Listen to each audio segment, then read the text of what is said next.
SummerSlam is this weekend, and one thing I just want to kind of mention that's kind of a little bit unrelated to the event itself, but it's something that it's important to me. Now, I've attended a lot of WWE events over the years, and I haven't really thought about any of this related to the other events or the other pay-per-view events that I've attended, but I am making my return to Ford Field this Saturday. WWE is making their return to Ford Field this Saturday, and it is crazy to believe because the last time I was at Ford Field, now I've been to Detroit, but the last time I was at Ford Field was 16 and a half years ago for WrestleMania 23.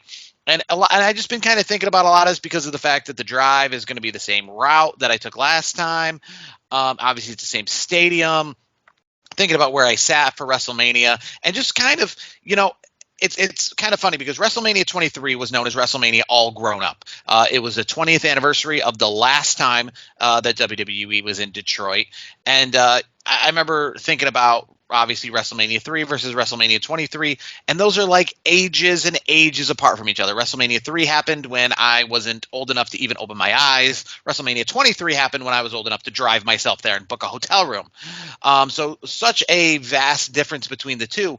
But I know it, and it hasn't been 20 years since my last return, but 16 and a half is pretty close to that mark, and it's starting to be like, this is crazy to think that essentially that's how much, it doesn't seem like WWE has changed that much. But if you look at the difference between WrestleMania 23, when the main event was Cena versus Michaels, and the WrestleMania 3, which was Hogan versus Andre, and you think about what vastly different companies those were, vastly different production, pay-per-view was completely different. Monday Night Raw was already 15 plus years old at that time.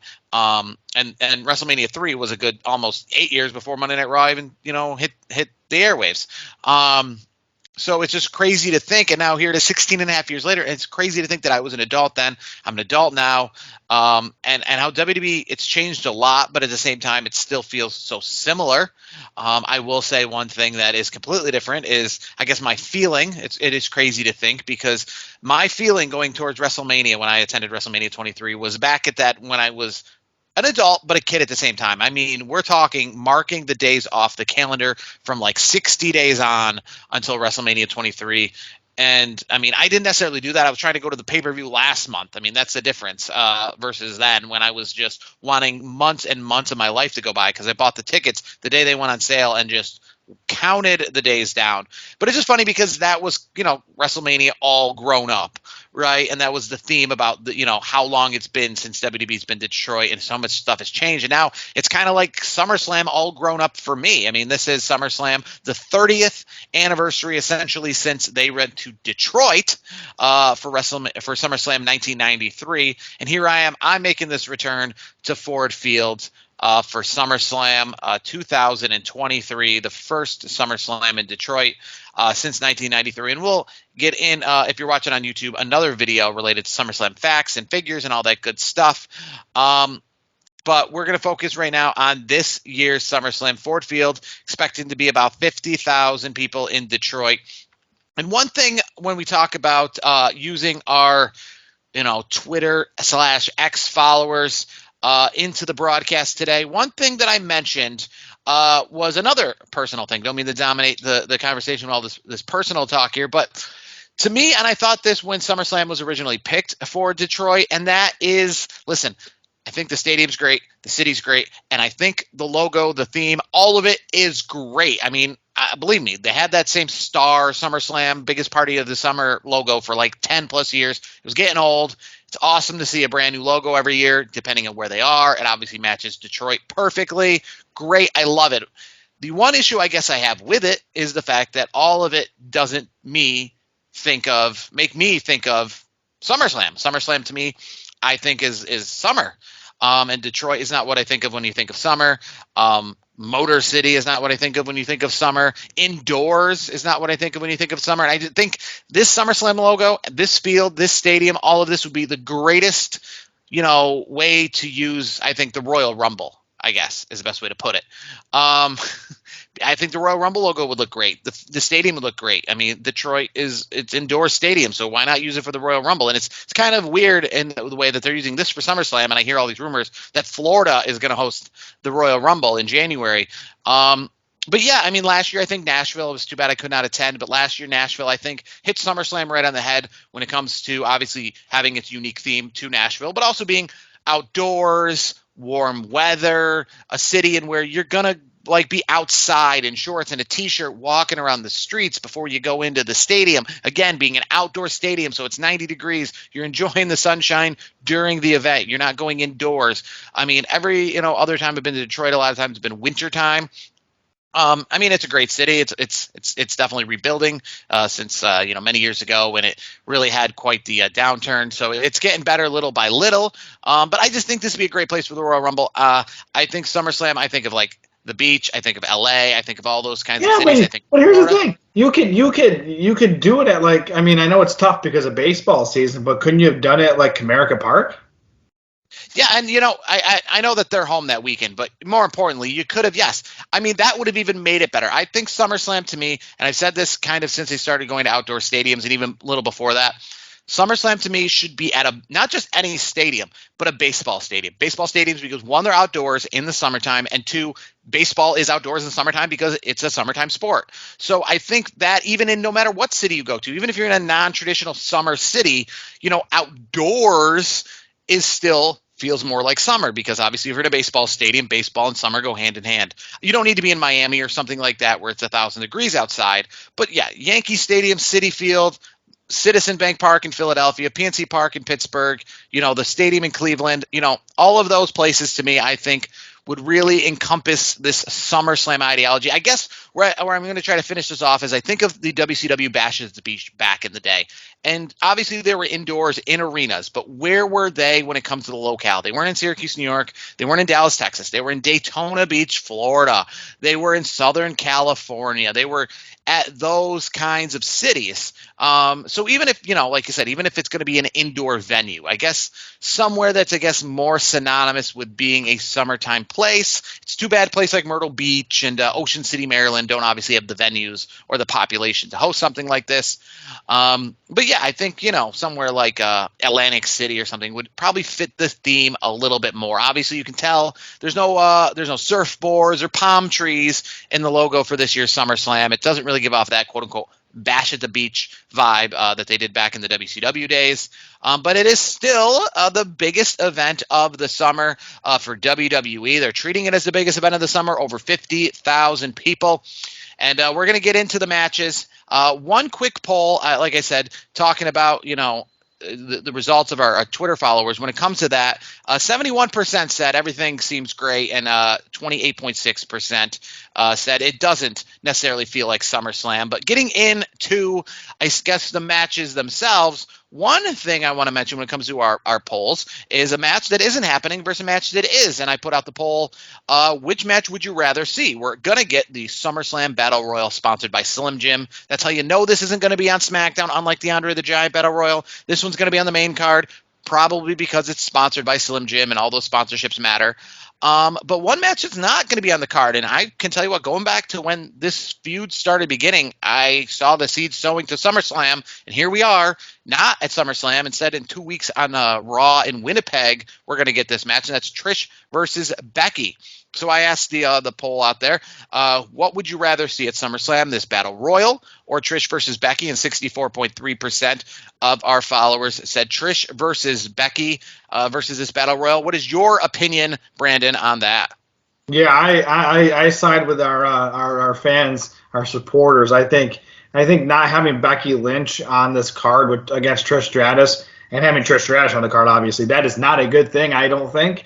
For me, and you brought up a good point, why not have this Battle Royal, on the SmackDown before? I get the Slim Jim thing, I get that, but you couldn't make Slim Jim another part of the show in some way, shape, or form and still make the money. I get the sponsorship; they want to make the money. I understand it's a business. I get that, but you could have done something where maybe for example, I mean, I'm looking through the card here. maybe you could do something with Ricochet and Logan Paul and do some product placement there or something, like, like they do with all the Yeah. Prime bottles and all that stuff, if it doesn't go up against, what Logan Paul does. But maybe do something there, or honestly, like, do what soccer does. Like, when especially, obviously there's going to be a television audience on the Peacock network, but what you could do is what they do in soccer. They don't have commercials during the soccer game. Literally, there's banners all the way around the venue, the pitch, and it's different ads, different car companies, different things. So why not have, like, I'd like to see them do more graphic. I mean, and they do the sponsorships. I mean, we saw it at WrestleMania, obviously, more of it. with Cinnamon Toast Crunch and Yeah. TurboTax and all of that. So I think they could have probably threw the Slim Jim sponsorship. And yeah, I get it. We haven't seen a lot of pay-per-views where they've been heavy on the women's matches. I think when it comes to a pay-per-view that's a one-night show, not counting WrestleMania, I think we've kind of maxed out at about 2. So that would make this a third women's match for the card.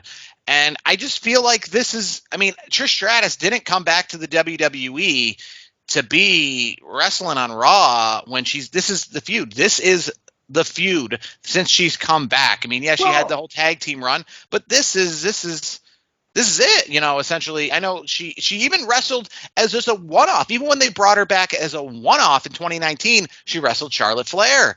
I mean, so, I don't see how they have this feud building up. I get it for like the LA Knights and the Austin Theories, who are worthy of being on the cards, but maybe their feuds aren't, as long lasting. But it's just weird to me because this not just should be on the card, but I felt like it was a foregone. I felt like if you asked me in May, tell me what match is going to be on the SummerSlam card, the only match I could think of right then and there that would be for certain would be Trish and Becky. So it is strange. It's a weird world we live in right now with that. I don't mind it though, and I don't think Trish minds it from the perspective that she's a native Canadian and it's in Canada. So I think for her maybe that's not a huge deal where it's like, okay, yeah, maybe it's not on SummerSlam, but I'm in Canada. I mean that's my reasoning, but like realistically, like Trish Stratus and Becky Lynch should be on SummerSlam. Like, no, that's no question about it. I don't care if it makes it 3 women's matches because all 3 women's matches would be legit. Because, I mean, let's see. You have Asuka, Flair, and Belair. You have that match for the women's championship. And then you have, obviously you have Ronda Rousey and Shayna Baszler. You know what I noticed by looking at this card? There's no Rhea Ripley. Like, what's going on here? Like, Rhea Ripley is the most dominant female wrestler in the business right now, and she doesn't even have a match. Money in the Bank card either. Yeah, she wasn't on the Money in the Bank card either. It's crazy. Like she is like, obviously, people will debate this, but Rhea Ripley is right now, she's the top female competitor in the business. I don't care what anybody says. That's my opinion. I think she is the top competitor, and because of that, she should be on one of the big 4 pay-per-views. No questions asked, unless there was some issue where maybe she has an injury that we're not talking about, unless that comes out. Like, there's no reason for her not to be on the card. To me, that's another disservice. I mean, like, at this point, like, I'm okay with Ronda Rousey and Shayna Baszler because I think they built that up well enough, and obviously they built it up well enough. But I don't think, the Trish and Becky thing has been built up longer than that. I will say that much, and maybe obviously we push this feud to go even further than Winnipeg on Raw in a few weeks. Because obviously Ronda's wrapping up here, so we want to get her on pay-per-view while we can. But I will say that I think the Trish Becky thing is definitely been stewing for a lot longer than the Ronda Shayna thing. I mean, the Ronda Shayna thing's been stewing. Remember, they won the tag belts on a Monday Night Raw in June. So, at best, it's been going on for 2 months. Technically speaking, though, according to the promos and everything, I would, it's been stewing for a long time for Shayna. You know what I mean? Like, as you saw on Raw. That's how I look at it. Like, they're making it like, okay, like, I've been her punching bag literally and figuratively, all these years. I get you, but I'm just saying from like a television perspective of, them going back and forth. Trish and Becky have been going back and forth and have kind of had this breakup since, before and around Backlash in early May. I'll be honest with you. If I had to choose, I'm still keeping Ronda and Baszler on SummerSlam. I mean, regardless of what's next for Ronda, I do lean in that direction. And then for me, like, I do like Asuka, Flair, and Belair. Like, I think that's going to be a quality match as well. So it's like, for me, they should have just gotten rid of this battle royal, because to me, I think it's I don't really, the only battle royale type of match that I care for is the Royal Rumble, beginning WrestleMania season, when we start the new year, so to speak, on the calendar. Any other time, I don't care for these matches, because it's Yeah. so predictable. Like, you're not getting surprises. I can almost 9 times out of 10, I can predict the final four, and whether it's a Well, men's match or women's match. and it doesn't even really matter. Battle royals are hard to follow. That's why I like the Royal Rumble, because they all come in one at a time. You see every competitor. They're all just going to come out in a big collab. I'm not even going to know who's in the ring. You know what I mean? Like, especially if they don't have separate entrances, which they won't if there's a ton of people in the ring at one time. Well, Yeah, I'm predicting LA Knight is going to probably have a good showing in this. Sheamus is going to have a good showing in this. Even if there is surprises, again, there's nothing on the line here, so it doesn't matter there either. Yeah, it's just it's like you've always said too. It's like, like you get these like Andre the Giant like battle royales for at WrestleMania. It's literally just to make sure everybody gets on the card, kind of thing. For me, I don't like that per se. Like, I don't need to get everybody on the card, but there are certain competitors that based on where they are and where they are in the hierarchy, and where they are with the fan base. Like, LA Knight is putting in a battle royal. Like, that's, to me, like, he should be in a match very similar to honestly, I'd like to see him. Too bad. I mean, it's not even like, there's the other thing. Austin Theory's not even on the match. I'm looking here. Like, I'm thinking, okay, maybe we can put him in the United States title. That's not even on the card. There's so many great competitors that are not on the card right now, and that's not. And I'm not saying it's a knock on SummerSlam by any means. It's one of those things where I'm okay with it being 8 matches. We've talked before where it was, okay, our magic number on a pay-per-view is 7 matches. That's like our magic number. We've talked about that before. So having 8, I'm comfortable with that number. But when you sit here and look at the card, you're like, man, there's so much talent that's going to be on the sidelines this week. It's very interesting that one of the biggest shows of the year doesn't have the United States Championship on the line. Like, that to me is interesting. Like, I'm just sitting here looking at that, and I'm like, geez, and I'm looking through this card. It's like, so no Dominic Mysterio either. It's the only member of Judgment Day that's, honestly, the Judgment Day has obviously been the MVPs of Raw. The only member of Judgment Day that has a scheduled match is Finn Balor. That's crazy. It kind of shows you essentially why. I mean, they're really proving their point having 2 nights of WrestleMania, because you see here when they have these big shows, there's lots of people. I mean, obviously we know about Kevin Owens and his potential injury, but either way, they were never scheduled to probably be on this card either way. No tag team champions, no United States champion, no SmackDown Women's champion, or whatever World Heavyweight Women's champion they call her over on Raw. You don't have any of that. I think, SummerSlam to me seems like, and WWE's perspective lately, which is a positive, is we're going to have the same matches we had in pay-per-views years ago. The difference is, though, we don't care if we have to fit everybody on the card. I know the Battle Royal thing kind of throws that to the wind a little bit, but, we have a lot of one-on-one matches here. Essentially no tag team matches here or anything like that. It's a lot of one-on-one matches, and a lot of people just not on the card. I feel like it makes it seem... I guess the thing is, every pay-per-view, it seems like, even like a SummerSlam or like a Money in the Bank, you're not going to get everybody. It makes it seem like, so even going to SmackDown and Raw seem to be worth it nowadays, because you're going to probably see people sometimes on Raw and SmackDown you might not even see on the pay-per-view. I went to the SmackDown the night before Money in the Bank, and it was one of the most worth SmackDowns to go to, because I got like a pay-per-view light, in the sense of I got a lot of people who weren't on the card on the pay-per-view.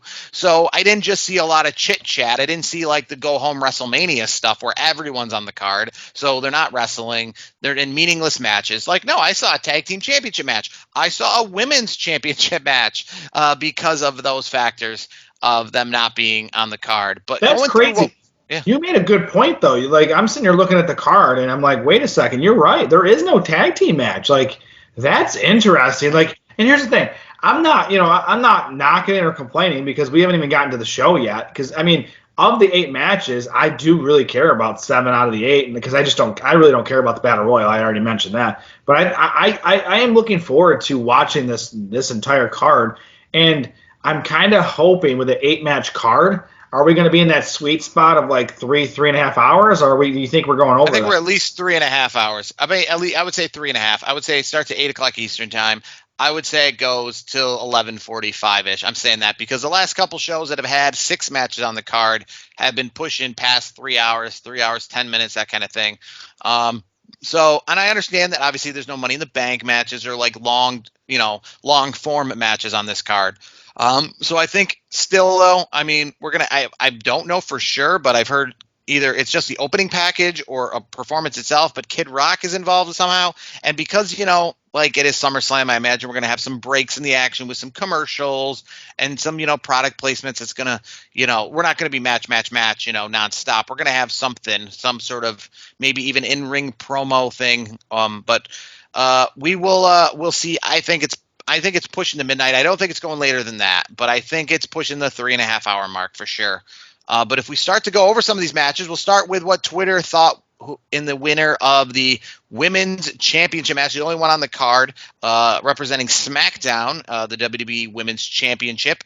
Asuka, Charlotte, Bianca Belair. As of right now, 0% have voted for Bianca Belair as the person they think is leaving as champion.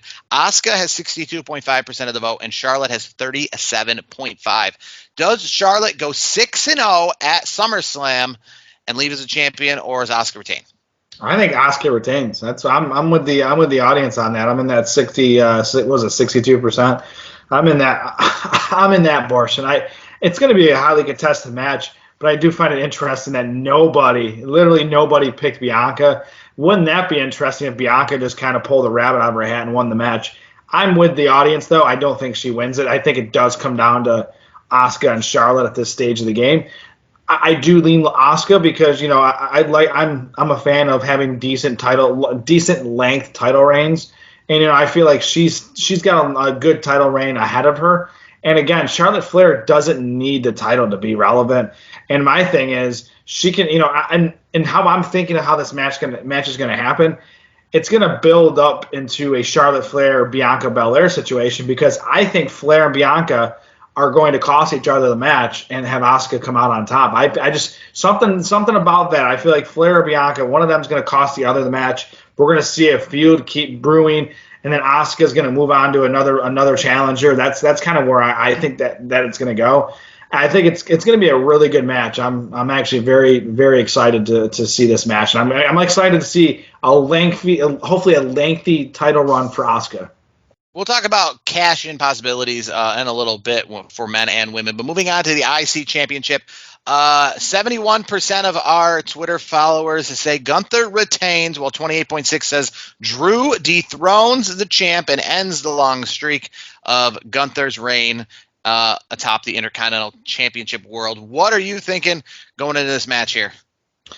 I mean, at first I was thinking, okay, it's Drew's time, and then I saw an interesting graphic that was making the rounds on the internet, and I saw that Gunther is closing in on the longest reign, which is held by the Honky Tonk Man for the Intercontinental Championship. So if he can get past this pay-per-view with the championship, I believe he's pretty much on a fast track, unless he drops it at a random Raw, which I don't see that happening. If they're going to do it, it's going to be a big pay-per-view.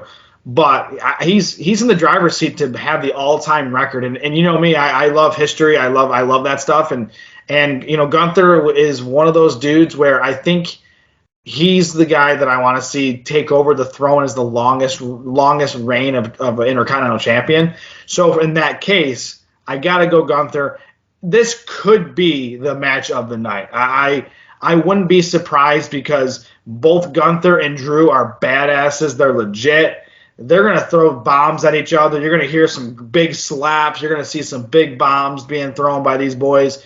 It's going to be a hell of a match, but I do think I got to go with the audience. I'm with them. I think Gunther's going to get the win, and I just hope this means Drew is still going to have some, something big after this, because we know that his contract situation's still up in the air. So that's my worry, that if they're only giving Drew the belt to get him to maybe re-up his contract, and again, I'm just speculating, I hope that's not the case. I hope Gunther keeps the belt, gets the record, and then maybe they tell Drew, hey, you're going to lose in a dirty fashion. Maybe Kaiser or Vinci will do something that costs Drew the match, and then Drew can maybe they can build something up for a future pay-per-view where Drew can get the belt finally, but Gunther. And I think it would be better because I think Drew could, kind of hang his hat on. I'm the guy who broke the record-breaking Intercontinental Championship reign. I think that has a little bit more steam to it than where it is right now, in my opinion. So I think this is one of those things where Drew's going to be the Intercontinental Champion. In the coming down the line, I just don't think it's going to happen this Saturday. Honky Tonk Man's long IC title streak ended at SummerSlam in 1988. So tie into SummerSlam there. Moving on to round 3, Brock Lesnar, Cody Rhodes. Brock Lesnar, who could very well be considered to many Mr. SummerSlam based on his record and all the stuff he's been involved in. He takes on Cody Rhodes for round 3 of their little feud. 71% of our Twitter followers said Cody Rhodes is coming out on top. 28.6 said Brock Lesnar. What is your pick for this match, Brandon? I'm going to say Cody Rhodes. I think it's kind of inevitable. Yeah. I think our audience is pretty darn good. They know what's going on. They follow our show, so they're pretty smart. So they get it. So I have to go with Cody Rhodes as well. I just think the way they're building him up right now, with obviously the whole documentary that has just come out and all that stuff, and obviously it's Cody Rhodes. They got to get that train of momentum, keep that train moving, because eventually it's gonna circle back for the champion, for the WWE Universal Heavyweight Championship. I think that's coming down the line later. But at this point, you can't derail the momentum that he has. It'll be a barn burner for 10 minutes probably, and then. I'll say this: Brock will sell very well for Cody. I think he has a lot of respect for Cody, and he's sold more for Cody than I've seen him sell for a lot of great competitors. It just shows the kind of respect that Brock has for Cody, because like the way Brock Lesnar sold a recent Cody cutter, I'm like, man, he's really giving it to he's really selling for Cody Rhodes. So for me, I think he's going to sell well. Cody sells it well. They're going to tell a great story. It's going to be a barn burner, but Cody Rhodes comes out on top victorious. Our Twitter followers got this one at 50-50. It is Ricochet versus Logan Paul. What is definitely going to be a high-flying, entertaining, what WWE wants in their product. They want more than prestige, want more than a long championship reign. They want this. They want the Logan Pauls and the Ricochets of the world to put on what they're going to do in the world of entertainment / acrobatic / storytelling / product placement. It's everything that WWE right now loves all in one. Who do you think's winning this match, and how entertaining is it going to be? It's going to be a barn burner. I just used that for Cody Brock, but I'm going to use that phrase again. It's going to be a barn burner for a different reason. You're going to see some really cool spots. Logan Paul and Ricochet have shown us in the past that they can do some really cool and creative spots. So if big spots are what you look for, this is the match for you, I think, on the card, because you're going to see some stuff that you're not going to see anywhere else on this card. It's going to be. I don't think it's going to be one of those technical, bouts, obviously, but because they're risk takers, high flyers. So it's going to be one of those matches where you're going to get probably that, that cliche, moment of the night, kind of thing that they always talk about with Ricochet, and it's going to go viral as Logan Paul always says. That all that stuff, but. With that being said, I think it would be a disservice if Ricochet is not the victor in this, because I feel like for me, Logan Paul, he already is he's a celebrity. We know that he just came in, walked in. He didn't even have to go to he didn't have to go to NXT and work his butt off or on the independents like Ricochet has. Ricochet is finally getting a chance in a prominent spot on a prominent pay-per-view. For me, this is his chance to really take off where I think he can take off. And that's he's gonna be a future a future champion.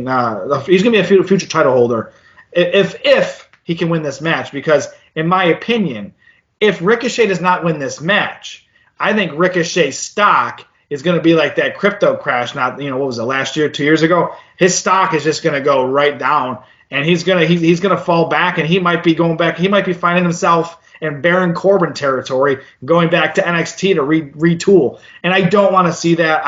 That's kind of where I'm at with Ricochet. He's shown enough on the microphone. We saw it live. He cut his best promo we've ever seen in WWE in Buffalo when we were there not that long ago. And he's continued to put on a good performance leading up to sell. He's been selling this match quite well. Obviously, Logan Paul's selling it quite well. They've done a pretty good job to get this match ready to go for Saturday. So for me, Ricochet needs this match more than Logan Paul. And because of that, I have to go Ricochet. I know it's a 50-50 thing.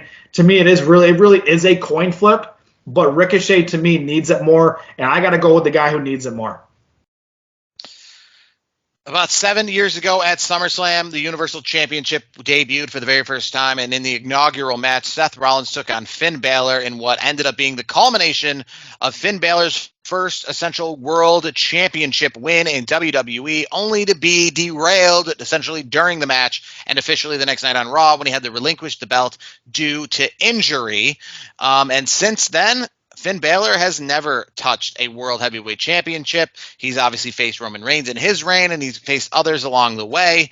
But this Saturday night SummerSlam, the return place, not the stadium, but the event itself, to where he became the first ever Universal Champion. 88.9% of our audience disagrees with Seth Rollins being a working champion in the sense of after Saturday, he will no longer be a champion.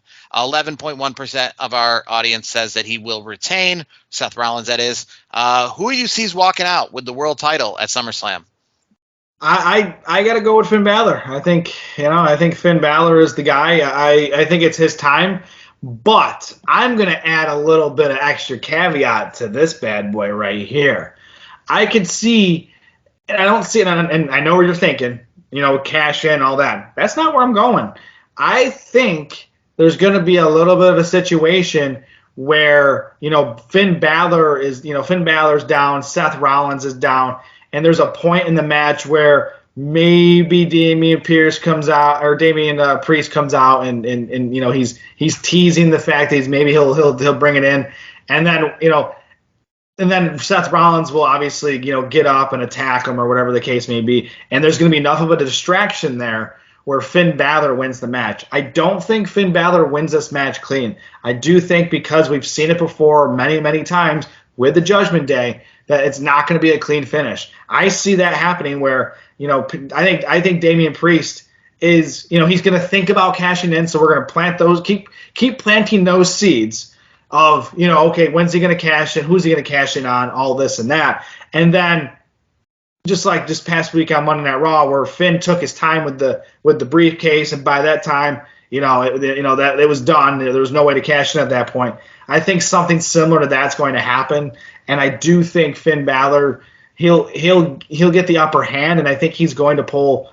I think he's going to pull that coup de grace off the top rope, and I think he gets his 7 years worth of redemption. It's his time, and I just hope he gets it. I hope he wins the title and keeps the title for more than 22, 23 hours like he did last time. So that's where I'm at. I'm just curious to see what Damian Priest does once Finn Balor is the heavyweight champion. That's going to be interesting. Quickly talk about Ronda and Shayna. We talked about that obviously being on the card, but kind of giving our quick predictions for that match. MMA rules. Do you see this being like a fight pit kind of thing, or them just kind of wearing gloves and slugging it out? And or who do you see coming out victorious?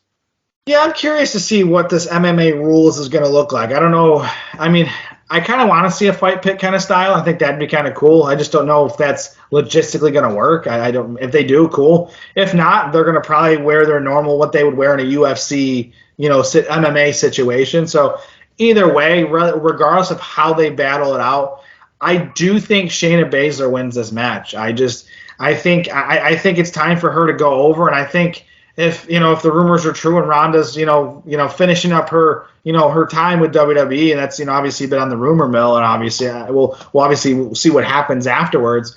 But what better way to finish a run potentially if with her real life best friend and godmother to her child going over on her, because I think Shayna Baszler getting a win over Ronda, and then she could use that as I retired Ronda Rousey kind of a thing.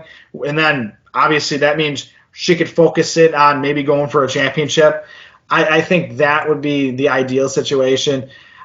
And that's where I think it's going to happen. I think I think she's finally going to get her redemption, so to speak, because we've seen the build up, we've seen we've seen all these vignettes and everything, we've seen all the stuff going on.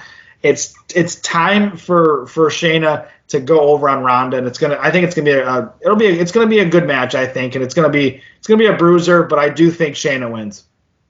A storyline 3 years in the making, and every time they hit the ring, we say a storyline 2 years in the making, 2.5 years in the making, wondering if we say that as this will be the culmination of that story. Will we be saying a storyline 4 years in the making next year at SummerSlam with Roman Reigns as champion facing someone else? We don't know, but as of right now, this storyline is 3 years in the making, and it will be the end of the storyline that is 3 years old if it comes to an end this Saturday. It's Roman Reigns, Jey Uso. They already fought for the championship again about 3 years ago, back in the Thunderdome days of WWE. Now in Detroit, after Roman has beaten Cody and Sammy and Kevin Owens, Finn Balor, Seth Rollins. He faces Jey Uso. Is Jey Uso the one? I mean, clearly in the Bloodline story itself, I think either way we're coming to the end of that particular story. But will we also be coming to the end of the championship reign of Roman Reigns as well? Roman's reign continues. That's as simple as it gets. If I had to put a percentage on Jey Uso winning, it's 0% chance. It's not. Well, our audience says 22.2% to be specific. Well, our audience is 22% wrong. It's just not happening. No offense, we love you. Thank you for voting. We appreciate the support. Y'all are very smart, but I have to disagree with those 22%. I just don't see it happening. Roman Reigns, if he's going to drop the belt, it's going to be at WrestleMania. There's no other show in the year where you take this record long, modern day reign that he's had, and just, at SummerSlam, obviously it's one of the I call it the core four, one of the big four shows of the year. But for me, he drops the belt at WrestleMania, and obviously we're going to get to that, months and months down the line. No offense to Jey Uso, it's going to be a hell of a match. I think it's going to be a Roman Reigns win, but it's not going to be a clean win. I don't think he wins clean. I just don't see it. It's not going to be one of those clean finishes. I just think Jey Uso is going to do a lot of damage, but I do think Solo Sikoa he's going to interfere in some way, shape, or form and help the Tribal Chief retain the title and just keep that title reign going, because to me, Roman Reigns will be champion going into the year of 2024, no questions asked. I will say this much, and obviously, it's not the same as, the main event of WrestleMania, but either way, Jey Uso, how could he have predicted such a good year, essentially main eventing not as a part, not as the manager, you know what I mean, but as an in-ring competitor, main eventing a WrestleMania and main eventing SummerSlam and main eventing Money in the Bank. I mean, that stuff Roman Reigns and Brock Lesnar and John Cena's all do, but Jey Uso, he will have been in 3 main event matches. Actually 4 main event matches if you count the one at Backlash as well, with Kevin Owens and Sami Zayn in that title rematch. Look at all Jey Uso, how he's been having such a good year. Who would have ever thought? He probably never predicted to be in the one WrestleMania main event, but now he is as a one-on-one competitor in the main event. And when he fought Roman Reigns before, it was in the days of Roman Reigns' early title defenses. It's, that whole thing of, when you watch, sports, it's like the preseason, you get the kinks out for Roman Reigns to have some real competitors down the line. When he was facing Jey Uso, we never thought that was ever, a threat to his reign. We just thought that was essentially like squash matches. When you're trying to debut the great Khali, you don't put him against John Cena, you put him against a bunch of nobodies to build the character up to then have him face somebody way down the line. And at that time, that's what we thought Jey Uso was. He was just a cool, fun story to squash before Roman Reigns starts to actually have real threats to his title, like Kevin Owens and Edge and Daniel Bryan down the line. But now he is back. Now he's back to face the Roman Reigns, who is at the top of his game in the main event of a SummerSlam in front of 50,000. Kudos to Jey Uso there. He probably could have never predicted that for his career at any point, but it's really cool to see as we move on to some final asks as we head in to SummerSlam. We asked the Twitter poll, more likely to return this weekend. I put two people up there, Randy Orton and Bray Wyatt. 54.5% say Randy Orton, 45.5% say Bray Wyatt. I felt like Randy Orton, we talked about him returning last year at SummerSlam. That's literally how long he's been gone. But we're talking about him returning this year. Who is more likely to return, Randy Orton or Bray Wyatt? Oh, that's a tough one. I mean, have we heard anything about Roman Reigns or about Randy Orton? I haven't heard any updates. I don't know. Like, I know we're hearing rumors that it's a possibility that he's back. He's been out of the ring for a long time. The poll is tight, and that's kind of where I'm at. I'm leaning like 55-45 myself. And honestly, I'm just going to go on a limb, and I'm going to say Randy Orton's coming back.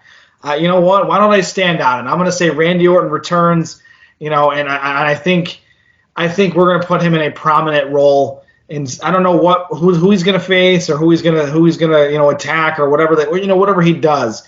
But whatever Randy Orton does, we're going to be watching it. We're going to be watching it very close. The fans are going to love it. And whatever Randy Orton chooses to do next is going to be must-see TV.